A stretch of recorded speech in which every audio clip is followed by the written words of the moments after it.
जैसा कि आप सब जानते हैं, आज 1 दिवसीय दौरा राहुल गांधी जी का था और हमारा 10 दिवसीय ये प्रशिक्षण शिविर है।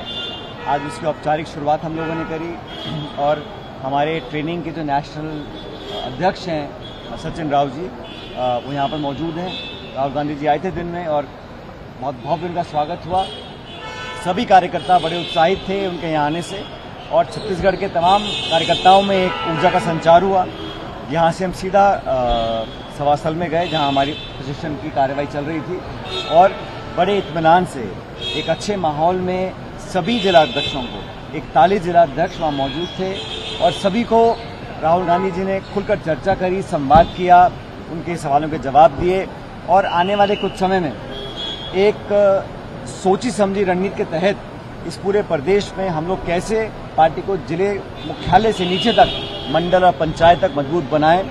राहुल जी ने विशेष फोकस किया कि जो नई पीढ़ी है, जो जेन जी है, जो युवा लोग हैं, 18 से 26 साल की उम्र के लोग हैं, वो आज बहुत पीड़ित हैं, दुविधा में हैं। आज नीट का री एग्जाम हुआ है, एक उदाहरण है कैसे परीक्षाओं में लगातार धांधलीबाजी हो रही है। तो युवाओं को केंद्र में रखकर राहुल जी ने अपना उद्बोधन किया और एक अच्छा सेशन हम सब लोगों का रहा। मुझे लगता है बहुत कुछ आदान प्रदान विचार का हुआ।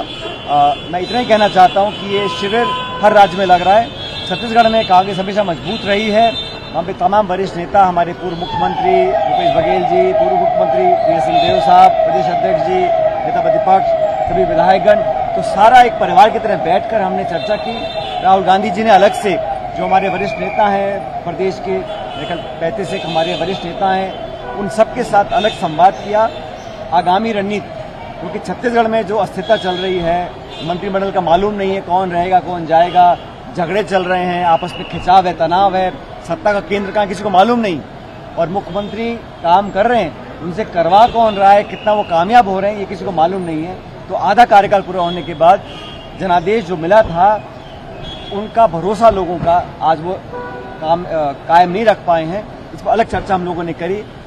ले दे के पूरे दिन भर कार्यकर्ताओं में अच्छी ऊर्जा रही, अच्छा कार्यक्रम हुआ और मुझे लगता है इस शिविर के समापन के बाद एक नई ताकत के साथ हमारे सभी जो नवनिर्वाचित जिलाध्यक्ष हैं जिलों में जाकर अपनी टीमों को मजबूत करेंगे।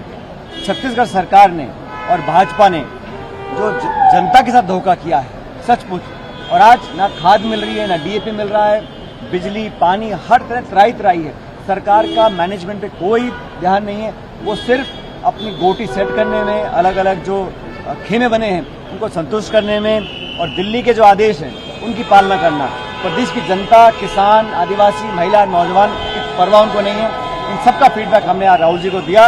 उन्होंने तमाम अध्यक्षों को कहा मजबूती से लड़ें, डटें, युवाओं को आगे रखकर इस प्रदेश की जनता का संरक्षण करें और अगले 30 महीने बाद जब चुनाव होंगे वहाँ एक मजबूत वापसी कांग्रेस पार्टी करने वाली है। जल जंगल जमीन को लेकर बड़ी समस्या है छत्तीसगढ़ की, उसको लेकर प्रोग्राम बनेगा। राहुल जी ने कहा आज जब छत्तीसगढ़ के लोगों को, विशेष रूप से हमारे आदिवासी भाई बहन, जब गैर कानूनी तरीके से उनकी जमीन छीनी जाएगी, उनके पेड़ काटे जाएंगे और एक अतिक्रमण निजी हाथों में करवाकर सरकार करना चाहती है, उसके विरुद्ध जब उन्होंने कहा पूरे कांग्रेस के लोगों को और जनता को कहा जब जरूरत पड़ेगी राहुल गांधी जी आएंगे, 1 बार आएंगे, 2 बार आएंगे, 10 बार आएंगे, लेकिन सरकार को वंचित और गरीब आदिवासी लोगों का जो एक उनकी परंपरागत संपत्ति है उसको हड़पने की इजाजत नहीं मिलेगी। ये सरकार साजिश कर रही है 7 लाख पेड़ काटने की।